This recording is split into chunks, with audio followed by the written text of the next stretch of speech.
예, 지난주에 말씀드린 것처럼 이 갈라디아서 안에는 커다란 그 성경을 해석하는 서기 단락이 두 군데 등장을 합니다. 그리고 그 두 군데의 서기 단락은 똑같은 내용들을 이야기를 하고 있는 거예요. 먼저 있었던 부분들은 우리가 앞전에서 3장부터 해서 4장까지 살펴봤고요. 거기서 이제 아브라함의 자손으로 하나님께서 이스라엘을 부르신 것, 하나님의 교회를 부르신 것들을 통해서 정체성이 율법 아래에 있고자 하는 자, 율법으로 그 정체성을 삼는 자, 아니면 하나님의 언약으로 말미암아서 하나님의 유업이 된 하나님의 백성이 된 자들, 이렇게 갈라디아 교회의 정체성에 대해서 이야기를 하는 부분인데, 오늘 이제 또 두 번째 서기 단락에서 같은 내용입니다. 사실은 갈라디아 교회의 발생이 어떻게 됐고 그 정체성이 무엇인지에 대해서 첫 번째와 마찬가지로 다루고 있는 그런 두 번째 서기 단락입니다. 여기에서는 하갈과 그리고 사라를 통해서 이야기를 하고 있죠. 창세기 16장에서 21장에 등장하고 있는 이 아브라함의 이야기 속에 그 하갈과 그리고 사라의 이야기를 하는 겁니다. 하나님께서 아브라함에게 사라를 통해서 분명히 자식을 준다고 약속을 하셨는데, 실제로 그 사라를 통해서 거의 10년이 지나도록 자녀를 주지 않으니까 이제 사라의 종 하갈을 통해서 자녀를 얻어보자라고 해서 둘이 아브라함과 사라가 같이 합의를 하고 그 여종이랑 같이 동심을 하고 낳은 자녀가 이스마엘이죠. 그 이스마엘이 태어나고 난 이후에 하나님께서 분명히 말씀하십니다. 이 사람이 네 후손이 아니고 사라를 통해서 반드시 날 것이다 라고 이야기를 합니다. 그러고 나서도 한참 지나서 이제 아브라함이 99세 되었을 때, 그때 이제 임신을 하게 되고, 그리고 이삭이 태어나게 되죠. 그 구약 성경에 있었던 이 창세기에 아브라함과 그리고 사라와 하갈 이 사건을 통해서 오늘 두 번째 서기를 하고 있고, 그 내용은 갈라디아 교회의 정체성에 대해서 다시 한번 바울이 이야기를 하고 있는 겁니다.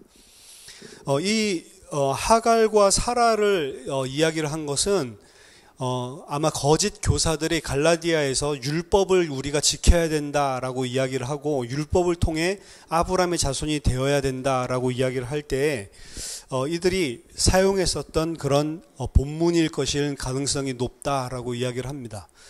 왜냐하면 이 교사들의 입장에서는 율법이 없이 무율법으로 하나님의 선택을 받지 않은 무율법 가운데서 살고 있는 자들이 하갈을 통한 이스마엘의 후손들이라고 보고 있고요.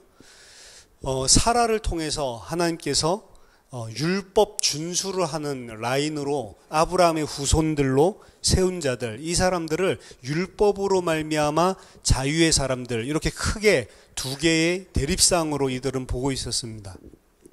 말하자면 똑같은 본문인데 이 거짓 교사들이 본 것은 율법 준수를 통해서 아브라함의 적법한 후손이 돼야 되는데, 그 아브라함의 적법한 후손은 사라를 통해서 낳은 이삭의 계열이고, 이들은 왜 하나님 앞에 적법한 계열이냐면 율법을 가지고 율법을 행하는 자들이기 때문에, 반대로 이스마엘은 세상에 속한 자들로 이방인들로서 무율법, 율법을 지키지 않는 무율법적인 이방인의 전형들을 가리키고 있고, 이들은 하갈의 자손이다. 그래서 율법이 자유케 한다라고 이들은 생각을 했습니다. 유대 전통에 따르면 율법을 가진 자가 자유자다. 율법을 가진 자가, 율법을 행하는 자가 진짜 자유를 누리는 거다라고 하는 사상이 있었거든요. 그게 유대 전통에 따른 것입니다. 근데 예수님이 오셔서 반대로 이야기하죠. 율법이 자유케 하는 게 아니고 하나님의 진리가 사람을 자유케 하는 것인데, 율법이 사람을 자유케 한다라고 한다면 그 율법을, 하나님께 주신 구약의 말씀을 진리로 풀었을 때에만 가능한 거죠. 그리고 그 진리의 내용을 정확하게 알지 못하고 문자적인 율법에 매여 있으면 그건 자유케 하는 게 아니죠. 여전히 종된 것인데, 어쨌든 간에 유대 사상들 중에 율법을 통해서 우리가 자유를 얻을 수 있다라고 하는 사상이 있었단 말이에요. 이걸 그대로 우리가 율법 준수를 통해 참된 자유자가 된다. 어디로부터 자유자가 되냐? 세상에 얽매이고 세속적으로 살았던 우리의 세상적인 육신적인 요 문제로부터 율법을 행함으로 빠져나와서 자유케 된다라고 생각을 했었던 겁니다. 따라서 교사들의 서기는 크게 두 대립상을 가지고 이야기를 하고 있을 때 사라를 통해서 아브라함의 율법 준수적인 이런 후손들, 이 사람들이 바로 자유의 사람들이고, 하가를 통해서 이스마엘의 후손들, 요 계열은 무율법을 가진, 율법이 없는 무율법적인 이방인들이다라는 식으로 대립상을 놓고 갈라디아 교회인들에게 너희들이 정말로 하나님 안의 자유자가 되려면 율법 준수를 해야 된다. 그래야 이 라인에 서게 되는 거다라고 이야기를 했던 것입니다. 근데 바울은 오늘 이들이 가지고 있는 그 대립상적인 구조, 전체적인 구조를 전혀 다르게 이야기를 하고 있습니다. 21절에 보니까 내게 말하라. 율법 아래 있고자 하는 자들아, 율법을 듣지 못하였느냐. 여기 율법 아래에 있고자 하는 자들이라고 하는 것은 율법의 세력으로, 율법의 능력 아래에 있고자 하는 자들아, 율법을 듣지 못하는, 율법이 정말로 무엇인지 알지 못하냐라고 이야기를 합니다. 기록된 바 아브라함에게 두 아들이 있으니 하나는 여종에게서 하나는 자유 있는 여자에게서 났다 하였으며, 이것은 이 교사들과 거짓 교사들과 같은 맥을 이야기하고 있는 거죠. 근데 바울은 어떻게 보냐면 여종에게서는 육체를 따라 났고 자유 있는 여자에게서는 약속으로 말미암았느니라. 육체를 따라 났다라고 하는 것은 육체의 능력으로, 육체의 세력의 결과로 여종에게서 태어났고, 그리고 자유 있는 여자에게서 난 것은 약속을 통하여서 났다. 아래서는 이 약속을 통하여서 났다라고 하는 것을 성령을 따라, 29절에 성령을 따라 났다, 성령을 따라서 났다라고 표현을 하고 있습니다. 그러니까 아브라함은 두 개로 나눈 거예요. 한 아들은 약속을 따라서 난 거고, 한 아들은 육신을 따라서, 여기 육체라고 표현되어 있는 원래 단어는 사륵스입니다. 사륵스라고 하는 것은 하나님과 단절된 범죄한 인간들의 육신을 이야기하는 거. 그냥 이 중립적인 몸을 가리키는 게 아니고, 중립적인 죄가 없는 그런 몸, 그냥 죄도 아니고 뭐 죄 있는 것도 아니고 죄 없는 것도 아니고 이런 중립적인 몸은 소마라고 하는 것이고, 사륵스라고 하는 것은 하나님과 단절되어서 육신의 욕심을 행하고자 하는 그 죄 가운데 완전히 물들어 있는 그 육신을 말하는 거거든요. 한 여종에게서는 그 육신을 따라서 태어났고, 그리고 자유 있는 여자에게서는 어떻게 태어났냐면 약속으로 말미암아서 태어났다라고 이야기를 하고 있습니다. 따라서 지금 바울이 그리고 있는 요 대립상은 교사들이 그리고 있는 것과 좀 다릅니다. 교사들이 그리고 있는 것은 율법을 가지고 있냐, 율법을 가지고 있지 않냐라고 하는 것으로 하갈과 사라를 나누고 있는데, 바울이 나누고 있는 것은 육신을 따라 하는 것이냐 아니면 하나님의 약속으로 말미암은 것이냐라고 대립상을 나누고 있습니다. 바울이 봤을 때는 율법을 가지고 있다 안 가지고 있다라고 하는 그 기준 자체도 육신을 따라서 하는 거라고 보는 거거든요. 그래서 앞에서 다룬 서기달락에서 보면 이들은 율법, 무율법을 가지고 막 싸우고 있는데, 율법, 무율법 가지고 싸우고 있는 그것이 바로 세상의 기본 요소에 속해 있는 것이다 라고 바울이 이야기를 했잖아요. 그래서 바울은 전혀 다른 새로운 그림을 가지고 아브라함 이야기를 지금 서기를 하고 있는 겁니다. 육체와 성령으로 나뉘는 것으로, 하갈을 따라서 난 것은 육체를 따라서, 육신을 따라서 난 것이고, 사라에게 태어난 자녀는 성령과 하나님의 약속으로 말미암은 것이다. 아브라함이 하갈을 통해서 아들을 낳았을 때를 생각을 해보세요. 이제 아브라함도 75세 때 가나안에서 나와서 10년이 지나서 85세가 되었습니다. 그런데 여전히 자녀가 없는 거예요. 그때 당시에도 75세, 85세라고 하는 나이는 자녀를 가지기가 힘든 나이입니다. 아브라함이 모든 것을 다 무릅쓰고 가나안을 갈대우르를 떠나서 가나안으로 갈 수 있었던 이유들, 원동력 중에 하나는 자녀가 없었기 때문에 그 자녀를 준다는 약속이 굉장히 컸을 거란 말이에요. 근데 10년이 지나도록 하나님은 아브라함에게 자녀를 주지 않거든요. 그러니까 창세기 15장에 보면 그냥 다메섹 엘리에셀, 내가 데리고 있는 이 종이 나의 상속자가 될 겁니다. 유업을 이을 자가 될 겁니다. 라고 이야기하니까 하나님이 별들 보여주시면 그렇지 않다. 너에게서 날짜가 따로 있다. 라고 이야기를 하시죠. 하나님께서 약속을 계속 이야기를 하셨음에도 불구하고 안 태어나니까 그때 사라와 아브라함이 같이 합의를 합니다. 왜냐하면 그 전까지는 사라를 통해서 약속의 자녀를 주겠다라는 말씀이 없고 아브라함 너에게 씨를 주겠다라는 약속만 하셨거든요. 그러니까 같이 합의를 하기를 아브라함의 씨를 주시면 되는 거 아니냐. 굳이 나를 통해서 나지 않으면 되는 거 아니냐. 나는 게 중요한 거 아니지 않냐라고 해서 자신이 애굽에서 데리고 온 종 이 하갈을 주고 하갈을 통해서 그럼 아들을 낳으면 어떠냐. 이 방법을 통해서 태어난 자가 이스마엘이란 말이죠. 말하자면 아브라함은 어떻게 해서 하갈을 통해서 자녀를 낳았냐면 자연적인 아브라함의 생식 능력과 그리고 하갈의 자연적인 육신적인 생식 능력에 의해서 그 아들을 가지게 된 겁니다. 신성한 하나님의 능력과 구별되는 그냥 사람의 육신적인 생각, 능력, 그것에 의해서 이스마엘을 낳았단 말이에요. 따라서 이거는 성령의 능력, 하나님의 약속과는 전혀 상관이 없는 그런 자녀죠. 그냥 우리가 인본주의적으로 생각해 보니까 이런 방법을 쓰면 되겠다라는 생각에서 출발이 된 거고, 그리고 인간적인 생식적인 기능을 통해서 하나님의 성령의 역사와 능력이 전혀 개입되지 않은 너무 자연스럽게 일반적으로 일어나는 그 세상의 원리에 의해서 태어난 것이 이스마엘이라고 하는 것입니다.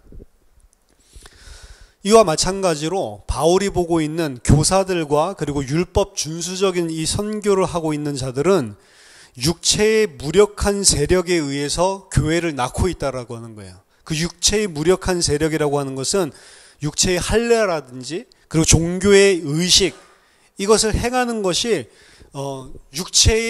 육체를 따라서 생활하는 것에 대한 치료제라고 생각을 하고, 내가 열심히 율법을 행하면 의인이 되겠지, 내가 열심히 율법을 행하면 이 세상에 속한 것들에서 떨어져서 뭔가 하나님의 거룩한 것이 되겠지라고 하는, 내가 이 세상의 것을 통해 이 세상의 일반적인 그런 육체적인 방법을 통해서 하나님의 의에 이르려고 하는 것으로 보고 있는 것입니다. 그게 바로 아브라함이 하갈을 통해서 자녀를 가지려고 했었던 것과 똑같은 맥락으로 보는 거예요. 따라서 이 거짓 교사들은 자신들은 사라의 후손이, 사라를 통한 이삭의 후손이라고 이야기를 하고 있는데, 바울은 아니다, 너희들이 지금 생각하고 있는 모든 논리와 너희들이 믿고 있는 거짓 진리의 내용은 사실 이 아브라함이 하갈을 취해서 이스마엘을 낳은 것과 똑같은 맥 속에서 너희들은 지금 움직이고 있는 거다. 여전히 너희는 육신을 통해서 뭔가 하나님의 것을 이루려고 하고 있지 않냐라고 이야기를 하는 겁니다. 아브라함과 사라는 인본주의적인 그리고 육신적인 세상적인 방법을 통해서 하나님의 약속을 이루려고 했단 말이에요. 마찬가지로 이들도 인본주의적이고 율법적인 자기 자신의 종교 행위, 인간의 육신적인 세속적인 행위를 잘 해가지고 하나님의 의에 이르려고 하는, 그래서 너희들은 하갈에 속한 육체에 속한 자들이라는 거죠. 아브라함과 사라가 하갈을 통해서 이스마엘을 얻은 방식은 하나님의 능력과 전혀 관련이 없는 것이었습니다. 마찬가지로 교사들이 주장하고 있는 육체의 할례라든지 종교의 의식은 하나님의 능력과 전혀 상관이 없는 육신을 따르는 것이다 라고 한 축으로 몰아넣은 거란 말이죠. 교사들은 사라와 하갈을 율법을 가지고 있냐, 율법을 가지고 있지 않냐, 율법의 유무에 따라서 사라와 하갈을 나누고 있었단 말이에요. 하지만 바울은 사라와 하갈을 하나님의 약속과 사람의 육신적인 것으로 나누고 있습니다. 자, 하갈은 24절에 바울이 설명을 하죠. 이것은 비유니 이 여자들은 두 언약이라, 하나는 신의 산으로부터 종을 낳은 자니 곧 하갈이라. 신의 산으로부터 종을 낳은 자, 신의 산으로부터 종을 낳다라고 하는 신의 산으로부터 자녀를 낳았는데 어디 속으로 낳냐면 예속 속으로, 노예 상태로, 종으로 묶여있는 상태로 태어나게 한 자가 바로 하갈이다라고 이야기를 하고 있습니다. 그리고 그 신의 산에 대해서 설명하죠. 25절에 이 하갈은 아라비아에 있는 신의 산으로서 지금 있는 예루살렘과 같은 곳이니 그가 그 자녀들과 더불어 종노릇하고 라고 이야기합니다. 지금 예루살렘과 같은 곳이다. 이 아라비아 신의 산, 하갈은 아라비아, 그리고 넓은 의미에서 아라비아 안에 그 신의 산이 포함되어 있기 때문에 이 아라비아 신의 산, 그런데 여기서 특이한 것은 지금 예루살렘과 같은 곳이다. 그것이 그렇게 이야기를 합니다. 이 같은 곳이다라고 하는 것은 시스토이케오라고 하는 단어인데요. 같은 곳, 같은 장소라는 소리가 아니고 같은 동일한 세로줄에 있다라는 이야기입니다. 그러니까 이제 대립상적인 구조로 바울도 설명을 하고 있는 거예요. 비유적으로 하갈에게 속한 한 줄이 있는 거고, 세로줄이 있는 거고, 칼럼이 있는 거고, 그리고 언약 속에 속해 있는 사라를 통한 이삭이라고 하는 한 줄, 라인이, 칼럼이 있는 것입니다. 요 두 개. 하갈은 어디에 속해 있는 거냐면 신의 산 언약, 그리고 율법, 세속적인 것, 세상의 기본 요소, 여기에 속해 있는 이 세로줄에 지금 속해 있는 거예요. 그리고 그 세로줄은 하갈과 그리고 그 종된 이스마엘만 포함하는 것뿐만 아니라 누구도 포함하고 있냐면 지금 예루살렘도 그 세로줄에 속해 있다라고 이야기를 한 겁니다. 예루살렘이라고 하는 것은 예루살렘 교회를 지칭하는 거예요. 바울이 갈라디아서 2장에서도 예루살렘 교회에서 온 이 할례당이랑 싸우는 이야기를 하죠. 거기서 베드로까지 힐난하는 그 장면이 등장을 했잖아요. 그러니까 예루살렘 교회의 문제점입니다. 사실은 바울은 예루살렘 교회에 대한 부분들에 대해서 사실은 뭐 표면적으로 막 비난을 하고 있지는 않지만 예루살렘 교회 안에 있는 이 흐름을 사실은 예루살렘 교회가 끊지를 않고 계속 지속해서 가져가고 있는 거거든요. 예루살렘 교회는 유대인들 중심으로 선교를 하고 있었고 유대인들 중심으로 사역을 하고 있었기 때문에 당연히 할례를 행하고 당연히 율법을 행하는 것으로 복음을 전할 때 전혀 그 부분은 아예 생각조차 안 하고 당연하게 준수하는 것으로 생각을 하고 있는 팀들이란 말이에요. 그런데 그 안에 이방인 선교들이 일어나기 시작하고 이방인들이 회심하기 시작을 했는데 그들은 율법을 안 지킨다는 소리를 들었을 때 거기 너무 젖어있던 자들 중에 그 자기들의 색깔을 진리로 왜곡시켜서 들고 나오는 자들이 소수들이 있었어요. 그 자들이 바로 할례당입니다. 그러니까 이 사람들 생각에는 저건 뭔가 잘못됐다. 이방인이 돌아왔으면 율법을 지켜야 되는 거 아니냐라고 하는 것을 진리랑 왜곡하는 한 그룹이 이 예루살렘 교회 안에 일어났단 말이에요. 바울도, 베드로도, 그리고 뭐 사도 야고보도 그거 알고 있었죠. 알고 있었지만 자기네 교회 안에서 그게 당연한 거기 때문에 별 문제를 안 삼았단 말이에요. 근데 이제 바울이 이방 현장에서 복음을 전하는데 이 팀들이 거기까지 가가지고 이 거짓 복음을 율법을 지켜야지만 된다라고 이야기를 하니까 바울이 이 바나바와 같이 올라와서 과연 율법 지키는 것이 맞는 것이냐, 이방인들에게 율법의 짐을 지우는 것이 과연 진리가 맞냐라고 이야기를 하죠. 거기서 이제 격렬한 논쟁들이 있었고 마지막에 이제 베드로가 일어나서 우리가 은혜로 구원받은 거지, 우리가 은혜로 하나님의 약속으로 받은 율법을 지켜가지고 받은 게 아니지 않냐, 우리도 힘겨워서 못 지는 그 짐을 이방인에게 지우지 마라 라고 예루살렘 총회에서 이야기를 하면서 일단락이 되죠. 근데 그 총회의 내용을 보세요. 이방인들에게 그 무거운 짐을 지우지 말라라는 수준에서 끝났지, 우리가 지금 율법을 지키고 이렇게 한 것을 진료로 하고 있는 것은 잘못된 것이다, 할례당을 비판하거나 할례당이 지금 잘못된 진리를 가지고 있다라고 그들에게 바르게 수정하는 작업이 예루살렘 교회에서는 안 일어났단 말이에요. 그러니까 여전히 예루살렘 교회는 이전에 갔었던 대로 그대로 갔는데 이방인에게 바울과 바나바 팀이 복음 전하고 나서 율법을 갖다 부과하고 그거는 하지 말자, 우리가 은혜로 구원받는 거 아니냐, 이런 수준에서 마무리됐다는 거죠. 그러니까 바울과 그 총회의 결론이 나고 나서도 여전히 예루살렘 교회 안에는 이 할례당이 존재를 하고 있었고 이들은 거기에 대한 수정이 전혀 없었어요. 오히려 불만을 품고 잘못된 것이다 뭔가가 이렇게 계속 느끼고 있었던 거죠. 역사적으로 이 해석가들에 따르면 이 야고보도 그런 상황들을 잘 알고 있었지만 야고보도 그런 부분들에 대해서 어느 정도 수용을 하고 동의를 하고 있었기 때문에 그때 예루살렘에서 내려온 요 팀들이 안디옥에 내려왔었던 그 팀들이 야고보에게서 온 어떤 사람들이라는 표현을 사용을 하고 있기도 하다라고 이야기를 합니다. 그러니까 예루살렘 교회의 분위기는 이 거짓 교사들의 이야기가 너무 자연스러운 것이었고 그리고 거기에 대해서 이방인 선교에서 약간 문제가 있을 수 있지만 뭐 이렇게 하는 게 뭐가 큰 문제냐라는 식으로 사실은 진리 아닌 것을 다 수용하고 포용하고 있는 상태였다는 겁니다. 따라서 이들이 가지고 있었던 색깔은 할례당이라고 표현하는 사람들 그리고 이것을 가지고 제대로 된 선교를 해서 바울이 망쳐놓은 저 선교 현장을 우리가 다시 새롭게 올바른 진리를 가지고 건축을 해야 된다라고 열심을 가지고 있는 자들이 지금 갈라디아 교회까지 와서 어지럽히고 있는 것인데 이들은 예루살렘 교회의 할례당 중심으로 갈라디아 교회에 와서 지금 이방 선교를 열심히 하고 있다라고 생각을 하고 있는 자들입니다. 그렇기 때문에 지금 바울이 이야기하는 하갈은 아라비아에 있는 신의 산으로서 현재 너희에게 있는 그 예루살렘 교회 할례당들을 지금 지칭하는 거죠. 그 자들과 같은 세로줄에 속한 것이다 라고 이야기를 하고 있습니다. 그래서 하갈 그리고 이 구약의 이스마엘 그리고 지금 현재의 예루살렘 교회 특히 그 안에 있는 할례당들 거짓 교사들은 전부 다 요 한 줄에 속해 있는 똑같은 대립상 속에 속해 있는 자들이다라고 이야기를 하는 거예요. 그래서 앞에 나온 석이랑 똑같은 이야기를 하고 있는 겁니다. 율법을 잘 지키냐 안 지키냐 이게 바로 세상의 기본 요소에 속해 있는 것이다. 세상 초등학문이라고 해석되어 있죠.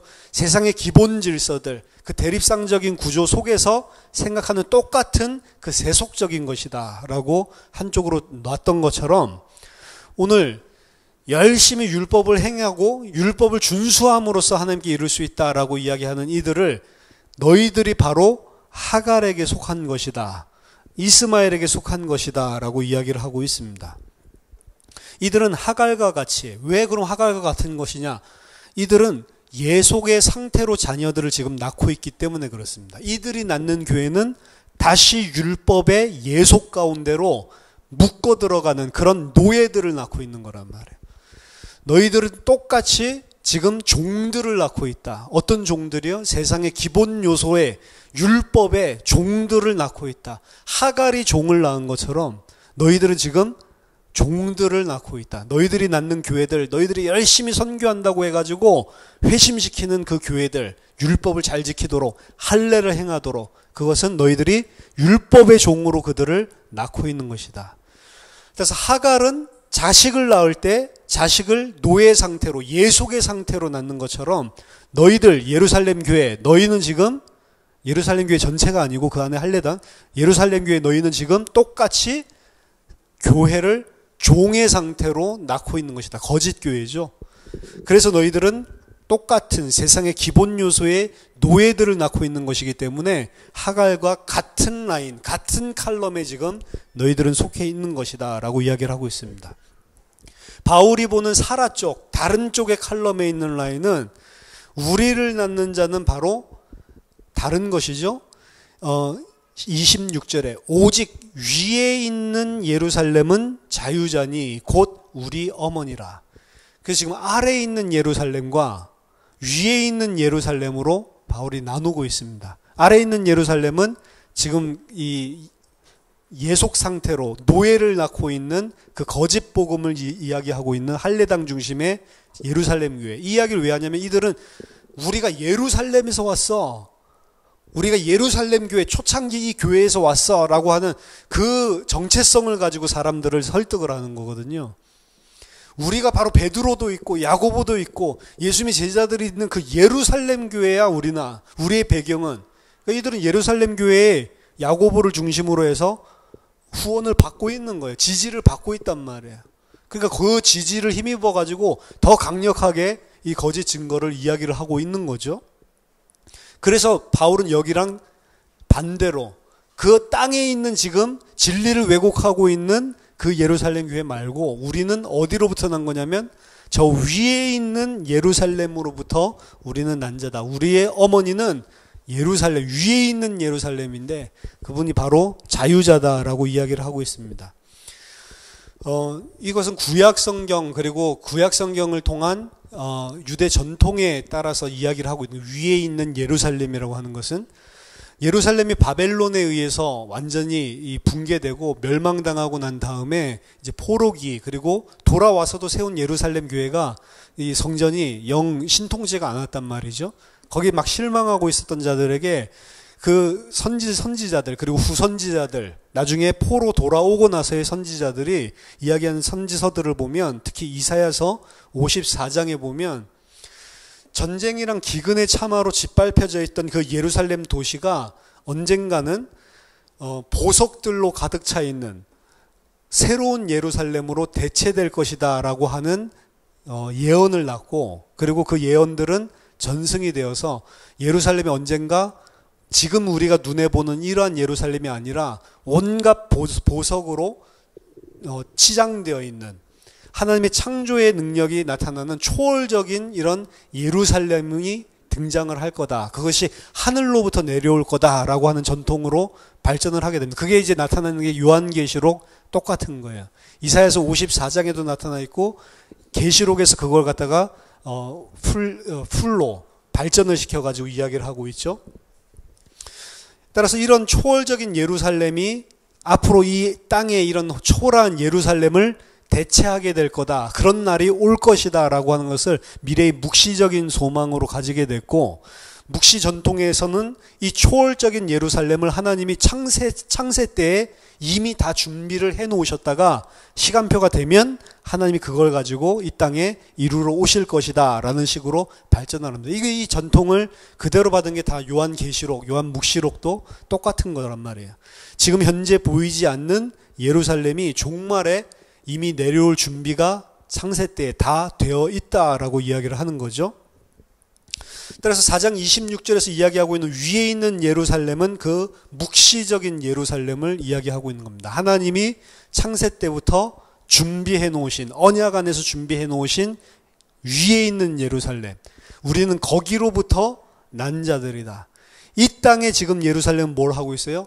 율법을 지키고 할례를 행하고 무엇을 열심히 해야 구원받을 수 있다라고 이야기하고 아브라함의 자손으로 기업받을 자가 될 수 있다라고 이야기를 하고 있는데 바울은 아니 우리는 창세 때부터 하나님이 준비해 놓은 위에 있는 예루살렘이 나은 자들이다라고 이야기를 하고 있습니다.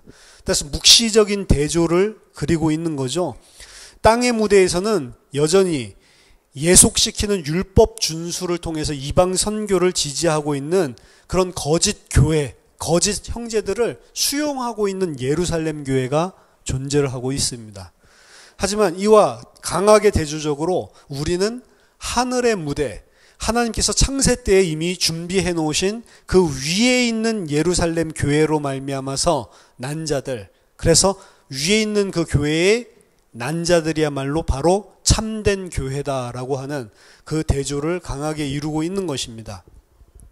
갈라디아 교회들의 정체성은 이 땅의 지상적이고 육신적인 그리고 또 뭐 육신적으로 아브라함의 후손이라든지 어떤 육신적인 어떤 실제 있었던 인물들을 통해서 결정되어지지 않는다는 것입니다. 왜냐하면 이 땅의 것으로 결정되어지고 이 땅의 무슨 행동을 통해서 결정되어지는 것이 아니고 하늘에 있는 예루살렘에 의해서 나아진 자들이기 때문에 그것과 전혀 상관이 없다는 거죠. 우리가 만약 하나님의 참된 교회로 난 것이 맞다면 우리는 위에 있는 예루살렘으로부터 난 자들이다. 그가 바로 우리의 어머니다라고 이야기를 하고 있는 겁니다.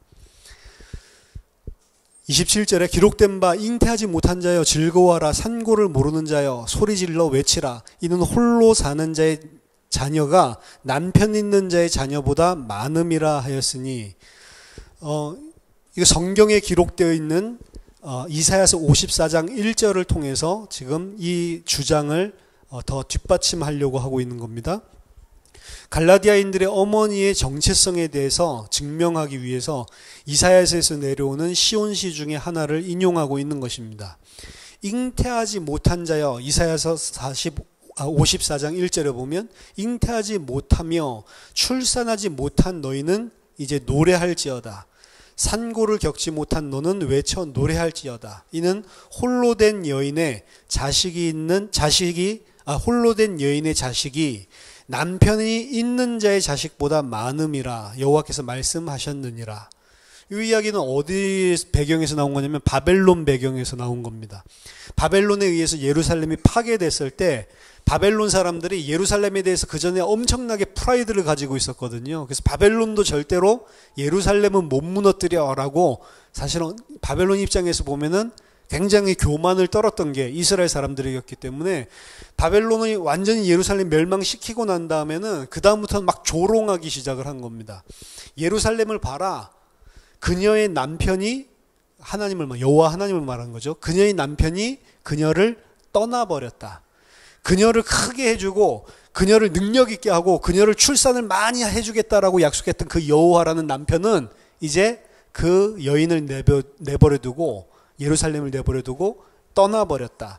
그녀는 이제 예루살렘은 남편이 없는 외로운 여인과 같다. 이제 그 안에 있는 자들은 비참하게 될 것이고, 그리고 예루살렘은 더 이상 거주자의 수를 증가시킬 수 없다. 이런 맥락에서 계속 조롱을 했단 말이에요. 그러니까 이사야는 이 조롱이 부분적으로 사실인 것을 받아들이고 있는 겁니다. 여호와는 떠나버렸죠, 사실은. 왜요? 이스라엘의 범죄로 말미암아서. 하지만 그 떠나버린 것이 그 죄로 인해서 떠나시기는 했지만 잠깐 일시적으로 버리신 것이었습니다. 어느 모로 보나 예루살렘에는 자식이 없고 그래서 미래도 없는 비참한 상태로 남겨있는 여인과 같이 바벨론 사람들이 조롱하는 그 상태인 것처럼 현실은 보입니다. 하지만 이사야는 이제 여호와 하나님으로부터 이스라엘을 위로하는 음성을 듣는데 이 운명이 곧 뒤바뀔 거라는 거죠. 그들이 비웃는 남편 없는 자가 앞으로 남편이 있는 자보다 훨씬 더 많은 자녀들을 낳게 될 것이다. 그 이사야서 54장 1절은 그 이야기입니다. 그리고 이것은 바울의 이방 선교를 보여주고 있는 것이기도 해요. 유대인들 중심으로 퍼져나갔던 복음의 증가보다 바울 팀들을 중심으로 이방에 불이 붙기 시작하면서 급속한 교회의 증가가 일어나기 시작합니다. 이방의 교회들이 훨씬 더 숫자적으로 많아지기 시작했거든요. 그리고 이 예언이 바로 우리들에 대한 것으로 보고 있고, 이것이 우리들에게 성취되고 있는 것으로, 그리고 그 예루살렘은 위에 있는 예루살렘으로 빗대어서 이야기를 하고 있는 것입니다. 따라서 이방 선교에 있어서 바울 팀들이 급속하게 이 불을 붙였고, 그리고 급속하게 그리스도인들이 늘어났던 것들은 사실인 것 같아요. 처음에 유대인들 중심으로 진행됐었던 이 복음은 어느 순간인가 유대인들 안에서 정체되는 시간표들이 오기 시작을 했고, 바울 팀들을 통해서 이 이방 쪽으로 확산되는 불들이 굉장히 급속하게 일어나면서 바울이 봤을 때는 우리가 남편 없는 자식 같지만 약속대로 엄청나게 하나님께서 우리를 통해 하나님의 진리의 교회들을 일으켜 세우고 있지 않냐. 하지만 너희들은 남편이 있는지는 몰라도 마치 너희들은 바벨론과 같이 더 이상 우리를 능가할 수 없을 뿐만 아니라 이 거짓된 증거로 위에 있는 예루살렘에서 나온 게 아니고 땅에 속한 예루살렘으로 노예들을 낳고 있는 그런 이방인들 취급을 하고 있는 거죠. 그럼 남편이 있다 없다라고 하는 것은 뭘 가지고 바울이 이야기를 하고 있냐면, 지금 이방 선교를 한답시고 거짓 진리를 전하고 있는 이 팀들은 예루살렘 교회의 비호를 받고 있는 거예요. 예루살렘 교회의 소속이고 예루살렘 교회에서는 전혀 그들에 대해서 터치를 하고 있지 않습니다. 오히려 지지를 하고 있는 듯한 그런 분위기란 말이야. 그러니까 이들이 항상 바울이 세워놓은 교회라든지 이방 교회 갔을 때 내세우는 것은 우린 예루살렘 교회에서 파송돼서 온 자들이다. 우린 예루살렘 교회 소속이다. 거기는 베드로를 포함해서 모든 사도들의 전통이 있는, 우리 전통 신학을 가지고 있는 것이다 라는 식으로 이야기를 하고 있기 때문에 이거는 남편이 있는 자라고 이야기를 하는 거예요. 하지만 겉으로 본다면 바울 팀은 그런 남편이 이 땅에는 전혀 없습니다. 자기들을 서포트해주고 지지해줄 만한 무슨 신학적인 종교적인 배경이 전혀 없는 것이죠. 그러니까 바울이 그 상태에서 어려움을 많이 당한 게 사도권이 있다 없다 막 이걸 가지고 이야기를 하고, 우리는 사도로부터 말하면 저건 누구한테 받은 거냐, 사도한테 배운 거를 잘못 배워서 왜곡시키고 있는 수준 아니냐, 이런 식으로 지금 고통을 당했던 거죠. 따라서 남편 없는 자식이다라고 남편 없는 아내다라고 이야기를 하고 있는 겁니다. 하지만 하나님은 약속하셨던 것처럼 참된 예루살렘에게 그들보다 훨씬 더 많은 자녀들을 지금 생산케 하고 있다라고 하는 것을 들러서 이야기를 하는 거죠. 그래서 우리가 바로 위에 있는 예루살렘으로부터 난 자들이고, 우리가 바로 이 땅의 예루살렘이 아니고 이 땅의 종이 아니고 자유자로서 우리가 나고 있는 것이다. 그렇기 때문에 너희들 갈라디아 교인들, 너희들은 다시 예속의 상태로 가지 않아야 된다는 거예요. 또 율법을 지켜야 된다, 말해야 된다, 그 속으로 가지 않아야 된다는 것입니다. 형제들아, 너희는 이삭과 같이 약속의 자녀느니라. 너희들 율법을 행해서 자녀가 된 것이 아니고 약속 때문에 너희는 자녀가 된 자들이다. 그러나 그때 육체를 따라 난 자가 성령을 따라 난 자를 박해한 것 같이 이제도 그러하도다. 이건 이삭을 이스마엘이 조롱한 거를 이야기하거든요. 이스마엘이 이삭이랑 같이 논다라고만 구약성경이 되어 있는데, 이 논다라고 하는 것을 놀리다라는 걸로 많이 해석을 했고, 그리고 유대 전통, 해석 전통에 따르면 같이 놀아주는 척 하면서 이삭을 죽이기 위해서 막 화살을 쏘고, 막 이스마엘이 그렇게 하다가 이제 들켜가지고 내쫓긴 걸로. 여기는 굉장히 유하게 표현되어 있는데, 어떻게 보면 좀 이스마엘이랑 하갈이 불쌍하게 보이죠, 창세기 읽어보면. 근데 거기에 대해서 왜 쫓아냈는지를 이제 자세하게 전통적으로 해석해 놓은 걸 보면 이삭을 갖다 막 죽이려고 그랬어요, 시기심 때문에. 그래서 같이 노는 척 하면서, 야, 놀이하자, 사냥놀이 할까, 뭐 이러면서 실제로 화살 쏴서 막 죽이려고 그러고, 막 이러니까 그거 보고 이제 못 참아가지고 이제 내쫓는, 뭐 그런 식으로 이렇게 해석을 해놨습니다. 따라서 옛날에 그 육체를 따라 난 자, 이스마엘이 성령을 따라 난 자, 이삭을 박해했었던 것 같이 지금도 똑같다. 지금도 그 하갈의 라인에 있는 그 예루살렘의 그 거짓 교사들, 그 라인이 위에 있는 예루살렘으로부터, 약속으로부터 난 우리를 박해하고 핍박을 한다라고 이야기를 하고 있습니다. 30절에 그러나 성경이 무엇을 말하느냐, 여종과 그의 아들을 내쫓으라. 여종의 아들이 자유 있는 여자의 아들과 더불어 유업을 얻지 못하리라 하였느니라.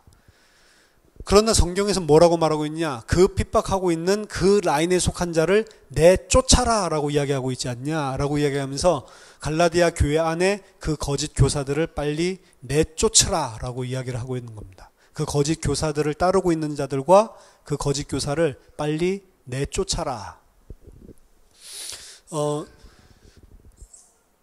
31절에 그런즉 형제들아, 우리는 여종의 자녀가 아니요 자유 있는 여자의 자녀니라. 그리스도께서 우리를 자유롭게 하려고 자유를 주셨으니 그러므로 굳건하게 서서 다시는 종의 멍에를 매지 말라. 이들을 내쫓고 우리는 다시 자유자로서, 자유인으로서 살아야 된다. 그 자유라고 하는 것은 우리의 율법 행위와 그리고 절기 지킴을 통해서 의에 이르고 의를 유지하려고 하는 그 율법과 종교로부터 빨리 우리는 빠져나고 다시는 그 멍에를 매지 말아라 라고 이야기를 하고 있는 겁니다. 어떻게 보면 지금 갈라디아 교회 안에 두 교사가 있어요. 두 교사가 있는데 하나는 바울이 심어놓고 간 교사가 있고, 하나는 지금 밖에서 들어온 거짓 교사들이 지금 공존하고 있는 상태입니다. 갈라디아서 6장 6절 보면 말씀을 가르치는 것 자와 모든 좋은 것을 함께 하라라고 이야기를 하죠. 그래서 이거 가지고 목사님들이 많이 이야기하시죠. 말씀을 내가 가르쳐주니까 목사님한테 최고 좋은 거 줘야 돼. 뭐 냉장고로 바꿔도 목사님 냉장고가 새 건지 아닌지 보고 목사님께 헌거면 목사님 거 먼저 바꿔드리고 그 다음 우리 거 바꾸고 막 그런 거 할 때 말씀을 전해주는 자하고 모든 좋은 것을 가르쳐준 자 함께 하라라고 이야기하는데, 요거는 원래 바울이 심어놨던 교사들을 이야기하는 거예요. 바울이 갈라디아 교회 안에 양육자로서 세워놨었던 이 말씀 가르치는 이 사람들이죠. 이 사람들이 거짓 교사들이 들어오고 나서 맹공격을 사실은 받았거든요. 그래서 바울이 처음에는 이제 전체적인 분위기, 다는 아니지만 전체적인 분위기가 바울이 심어놨던 이 교사들이 냉대를 당하는, 저도 바울에게 영향받아가지고 우리가 가짜 진리를 들었다, 이런 식으로 사람들이 확 돌아서기 시작을 했거든요. 그런 이제 냉랭한 분위기들이 바울의 진짜 진리 가르쳤던 양육자들에게 생겼던 거죠. 반대로 이 거짓 교사들은 아예 자리 틀을 잡고 앉아서 이제 우리가 예루살렘 교회로부터 진짜 정통적인 이런 진리가 무엇인지를 가르쳐 주겠다 해서 율법 지키고 그리고 절기를 행하는 걸로, 요걸 가지고 우리들이 아브라함의 자손에 온전하게 들어갈 수 있는 거다, 이 이야기를 하는 자들은 굉장히 환대를 받고, 이런 분위기 속에서 바울이 불안해 가지고 지금 갈라디아서를 쓰고 있는 것입니다. 바울은 여기서 이걸 뒤집기를 원하고, 그리고 그 반대쪽에 있는 자들 아예 내쫓기를 원하는 거예요.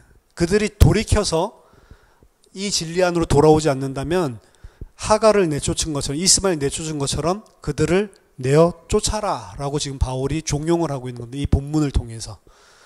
그러면서 그 안에 있는 내가 원래 세워놨었던 진리를 가르치는 그 말씀 나누는 자들을 냉랭하게 그렇게 하지 말고 너희들 존대하라 라는 식으로, 그런 맥락에서 6장 6절 이야기를 하고 있는 거거든요.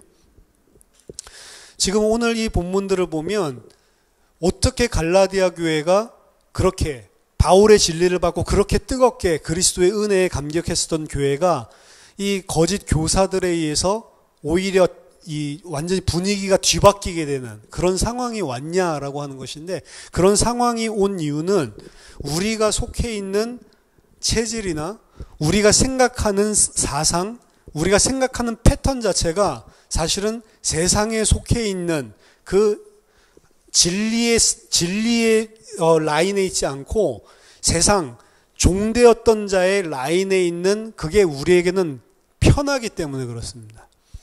무엇을 열심히 행해서 그 행한 대가로 무엇을 받아내야 된다라고 하는 게 바로 이쪽 하갈 라인에 있는 그런 생각이고 세상의 패턴이거든요. 내가 열심히 한 만큼 뭐가 돌아와야 되는 거예요. 구원도 마찬가지입니다. 하나님 앞에서 의롭다고 칭함을 받을 때에도 마찬가지. 내가 무엇인가를 열심히 잘 행했을 때 거기에 대해서 맞다라고 해주는 게 우리 너무 익숙한 패턴이란 말이에요. 그러니까 이 이야기를 건드려주면 사람들이 훨씬 더 잘 반응을 합니다. 이렇게 했을 때 하나님이 복 주지.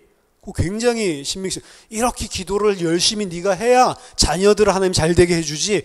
이런 게 딱딱 들어맞거든요. 너가 11조를 잘 해야 하나님이 경제적인 복도 주지. 너무 잘 맞잖아요. 이 패턴이 종교적인 패턴이고 율법적인 패턴이란 말이에요. 근데 우리는 이게 너무 잘 맞아요. 근데 바울은 그게 아니고 하나님의 은혜로, 하나님의 약속으로 우리는 다 된 거지, 우리가 잘하는 것이 하나도 없어. 우리가 뭘 잘하더라도 그건 하나님의 은혜로 한 거지 잘한 것도 아니야. 그거는 하나님이 그거 잘했다고 상 주는 게 아니야. 이런 패턴으로 바울은 이야기한다는 거죠.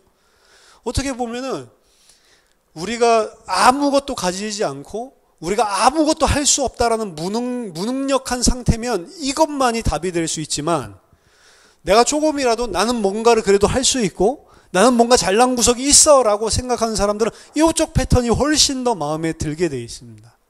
근데 인간은 자기가 먼지고 티끌이고 아무것도 아니라는, 하나님 앞에서는 아무것도 아닌 아무 가치 없는 존재라고 하는 것을 모른단 말이에요. 계속 나는 뭔가 좀 가치 있고 내가 좀 뭔가 가치 있는 것들을 생산할 수 있고 하나님 봤을 때 뭔가 상 받을 만한 뭔가를 할 수 있다라고 생각을 하는 게 기본적으로 깔려 있습니다. 거기에 의해서 상 주는 걸 좋아해요. 그래서 은혜로 공짜로 주는 거를 너무 우리는 좋아한다고 생각하지만 아니요, 사실은 우리 체질은 은혜 공짜보다는 내가 뭔가를 잘했기 때문에 보상받는 시스템에 훨씬 더 익숙해져 있다고요. 이 이야기를 해주면 뭔가 이치에 들어맞아요.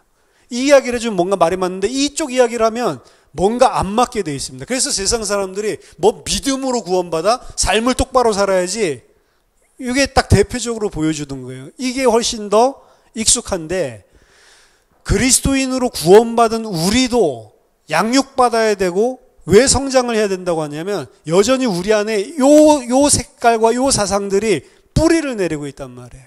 그게 이제 어디서 드러나냐면 신앙생활을 할 때도 우리는 계속 노예로 종의 상태로 돌아가려고 그럽니다. 우리도 모르는 사이에. 그러니까 이제 이 갈라디아 교회에 일어난 이야기는 굉장히 크게 진리 싸움을 일어나고 있는 거지만 우리 신앙생활을 보잔 말이에요. 신앙생활을 보면 똑같은 거짓 교사가 내 안에서 가르치고 있다니까요.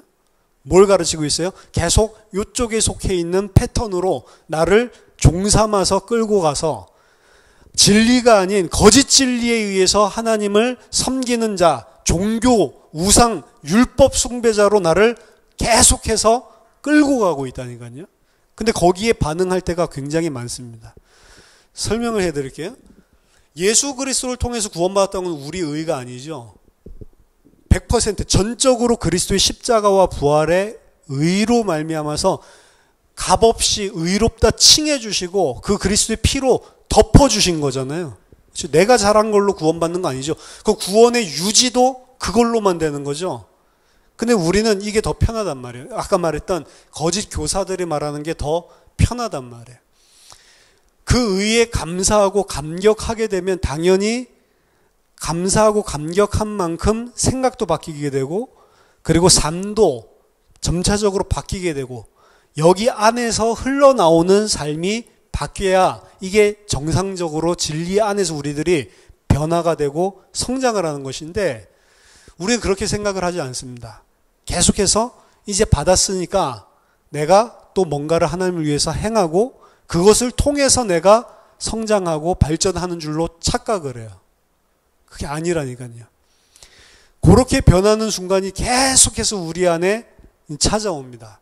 그래서 그게 뭘로 나타나냐면 눌림으로 나타나는 거예요. 위에 있는 예루살렘은 우리를 자유케 했다라고 이야기를 하는데 우리는 계속 예속 상태로 종의 상태로 돌아가려고 그럽니다. 그리고 예속 상태로 돌아가서 예속 상태로 돌아가면 뭘 기준으로 보게 되어 있냐면 내가 이것을 행했냐 안 행했냐라고 하는 것으로 보게 되어 있죠. 그러니까 예수 그리스도를 통해서 구원받았는데 또 요 예속 상태로 돌아가서 나를 쳐다보면 또 내가 무엇을 잘하고 있다 못하고 있다 요걸 가지고 또 따지기 시작을 해요. 그럼 못하잖아요. 그럼 막 자책을 합니다. 그리스도로 은혜 받았는데 내가 이렇게 살아서 되냐? 라고 막 자책을 하고 눌리기 시작합니다. 뭘 잘못하면 내가 이 믿음이 있는 사람이 이렇게 살면 안 되는데 자책하는 건 괜찮아요. 근데 그 눌림이 계속되고 그 눌림의 패턴에서 벗어나기 위해서 내가 똑바로 해야지 똑바로 사는 데서 안위를 얻는다면 이 패턴 안에 지금 들어간 거예요. 어렵습니까? 하나님이 지금 우리한테 원하는 것은 바르게 사는 것 그게 우선이 아니에요. 바르게 사는 게 우선이 아니고 근데 우리는 계속 바르게 하나님의 뜻대로 사는 게 우선이 돼 있다고요. 하나님의 뜻대로 바르게 사는 거란 예수 그리스도만 의지하는 게 하나님의 뜻이란 말이에요. 근데 우리는 하나님의 뜻을 어떻게 생각하고 있냐면 율법적인 이 대립상적인 구조 속에서 뭐를 잘 율법적으로 행하면 그게 하나님이 원하시는 뜻으로 생각을 한다고요. 예를 들어서 담배를 피운다. 안 좋은 거잖아요. 근데 담배 인백인 사람은 담배 끊기 힘들잖아요. 근데 교회에서는 담배 피지 말라고 이야기하잖아요. 심지어 세례할 때 선언까지 하잖아. 그렇죠? 저 선언했거든요. 고등학교 때. 그것 때문에 얼마나 눌림이 됐는지 모르는데 그럼 분명히 나는 이제 음주 그리고 흡연하지 않겠습니다. 하나님 앞에서 이야기까지 다 하고 그리고 세례를 받았어요. 세례를 받았는데 뭐 그날부터 계속 담배 피우는데 그럼 피울 때마다 눌릴 거 아니에요.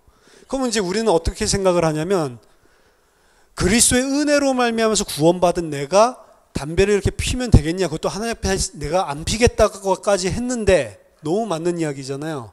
그래서 담배를 피울 때마다 눌리기 시작하겠죠. 눌려야죠. 당연히 뭐 하나님한테 이야기한 거 이렇게 하는 게 좋으니까. 그거 안 눌리는 거는 또 방종이고 좀 이상한 거니까 그걸 말하는 게 눌리는 게 당연한 건데 그때 이제 들어오는 패턴이 뭐냐면 이걸 내가 끊어야겠다 하나님 앞에서 이렇게 해가지고 10일이고 한 달이고 막 참고 끊어요. 그러면 마음이 편안하다고. 그리스도로부터 오는 편안이 아니에요. 그게 어디로서부터 오는 거예요? 내가 이제 잘 행하고 있으니까 오는 거예요. 언제 무너집니까? 열받는 일 생겨가지고 또 술 퍼마시고 딱 담배 피우는 순간 완전히 또 다 무너져 버린다니까, 그게. 그렇죠? 왜? 내가 쌓은 거니까. 우리는 이 패턴이 훨씬 더 편하다고요. 그래서 우리가 눌릴 때에도 내가 하나님의 백성으로서 올바르게 살고 있지 못한 눌림은 당연히 하나님의 백성으로 양심이 하나님 이야기하니까 당연히 일어나야 되지만 그것 때문에 그리스도를 누리는 게 아니고 요 속으로 빠져버리는 때가 우리 안에 생깁니다. 그걸 계속 여러분들 보면서 거짓 교사들을 쫓아내야 된단 말이에요. 로마서 8장에 보면 바울이 철저하게 절망을 하죠.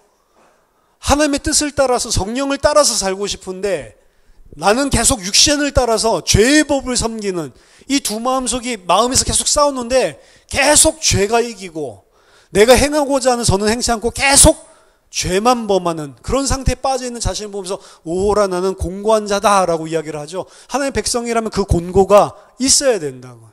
근데 그 곤고한 자다라고 하는 것을 뭘로 풀면 안 되냐면 이제 내가 똑바로 하나님의 뜻대로 잘 살아야지로 풀었을 때 이제 나는 거기서 해방됐다. 그게 아니란 말이에요. 그게 율법을 통한 자유란 말이에요.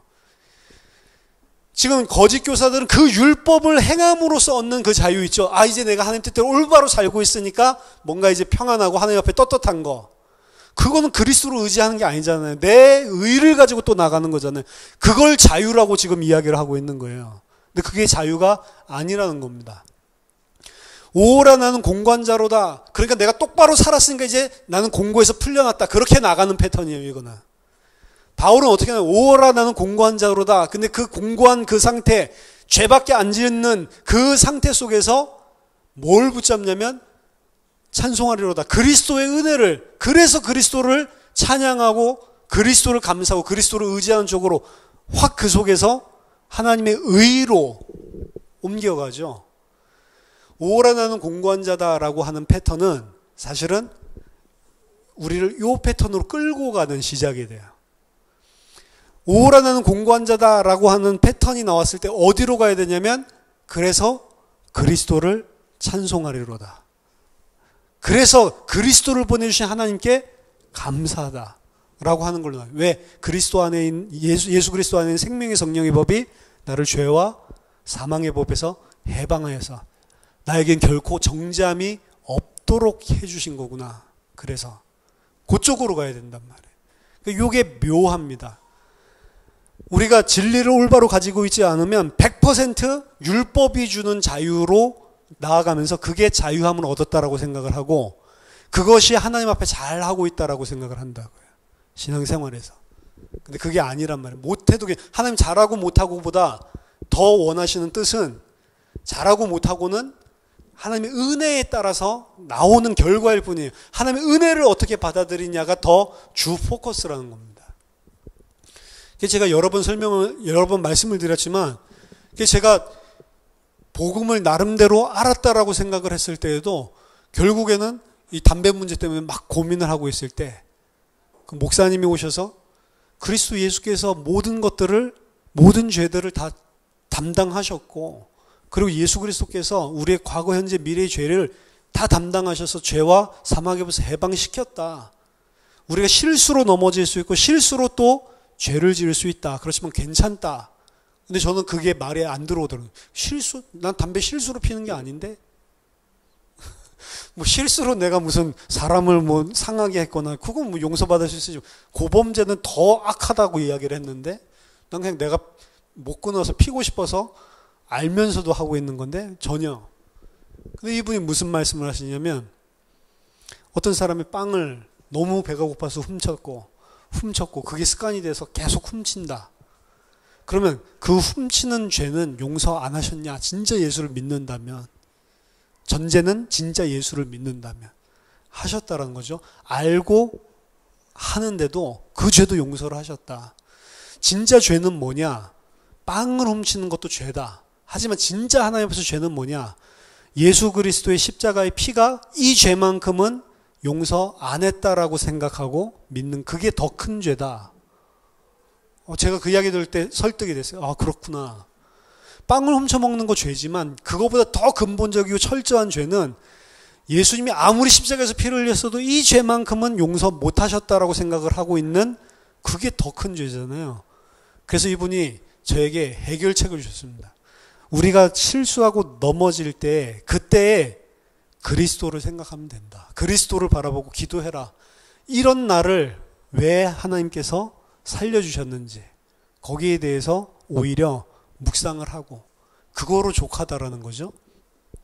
그래서 제가 담배를 피울 때마다 그리스도를 그래서 묵상하기 시작한 겁니다. 아, 감사합니다. 이것까지도 다 이런 연약한 나인 걸 아는데도 살려주셔서 감사합니다. 이럴 줄 분명히 아셨었거든요. 왜 나 같은 사람 택합니까? 밖에 착한 사람들 많은데 왜 나를 택했나요? 이제 담배를 피우면 항상 그 생각하기 시작하는 거죠. 그러니까 뭐 거의 담배를 하루에 한갑 피우니까 20번 20번 계속 20번 피우려면 열심히 피워야 되거든요. 열심히 순간순간 그리스도 은혜. 나는 이런데 왜 나를 택했을까? 한 달이 가지 않아서 하나님이 은혜를 주시는데 진짜로 그 그리스도 생각하는데 담배 피우면서 울기도 하고 감사하기도 하고 이렇게 하다 보니까 그냥 어쩌다가 그냥 끊어졌어요. 끊어졌다 안 끊어졌다도 중요한 게 아니에요.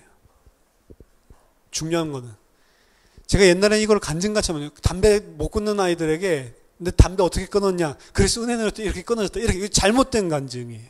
그렇죠? 끊어지고 안 끊어지고가 중요한 게 아니에요. 지금 뭐에 묶여 있는 게 문제냐면 내가 바르게 행한 것을 가지고 하나님을 기쁘게 하려고 하는 그 생각 패턴 자체가 지금 깨져야 되는 거예요. 먼저. 잘 행하면 하나님 기뻐하시죠. 근데 그 잘 행했다라고 하는 걸 가지고 하나님이 뭔가 상을 받고 하나님이 기뻐하시는 자로 내가 세워졌다고 생각하는 내가 그렇게 생각한다면 그거는 잘못된 거란 말이에요. 그건 율법적인 종교적인 이야기를 하고 있는 거란 말이에요. 좀 어렵습니까? 똑같은 일을 행하는데 종교 율법에서 나오는 것들이 있고 똑같이 행하는데 하나님의 은혜 속에서 나오는 게 있어요. 하나님의 은혜 속에서 나온 거는 전적으로 그걸 나의 의로 생각하지 않게 되어 있습니다. 그리고 그거는 다른 사람에게 주장도 안 하게 되어 있어요. 내가 이렇게 했는데 내가 은혜 받으니까 이렇게 했는데 너 은혜 받았는데 왜 그렇게 해? 이거는 벌써 은혜로 한 게 아니고 내 이 대립상적인 구조 속에서 율법 속에서 행한 거예요. 그렇게 행한 사람들이 항상 은혜 받은 사람이 왜 그래? 그러면서 은혜 받았다라고 하는데 행하지 못한 사람에게 내 것을 가지고 또 이야기를 한단 말이에요. 이게 겉으로 봤을 때는 똑같고 어떻게 겉으로 보면 이게 훨씬 더 거짓 교사들이 말하는 사람들이 훨씬 더 잘 믿고 있는 것처럼 행할 수도 있습니다. 그런데 진짜는 그 아래에 있는 거랍니다. 그 아래에 본질적으로 뭘 가지고 있고 뭐에서 이 열매들이 나왔는지가 중요한 것입니다. 하나님은 그 아래에 본질적인 거를 나를 부인하고 그리스도를 온전하게 의존하고 그리스도로만 하나님께 영광 돌리는 자로 세우기를 원하신단 말이에요. 근데 우리는 계속 다른 걸로 돌아간다는 거죠. 한 가지는 제가 이해를 하게 됐어요. 아, 그 이유로 내가 끊은 게 아니잖아요. 끊어진 거잖아요. 끊어지게 된 거는 무너져도 상관이 없더라고요. 그러니까 워낙 학교에 복학하고 나니까 왜 안 피우냐, 왜 안 마시냐, 좀 먹어달라, 피워달라. 내가 그거 하는 거랑 자기네들이 아무 상관이 없는데. 근데 옛날 제 의로 했을 때는 한 달이고 두 달이고 세 달이고 안 피우고 안 마시다가 한 번 마시면 아, 이제 무너졌어, 내 결심이. 그럼 이제 막 무너지죠.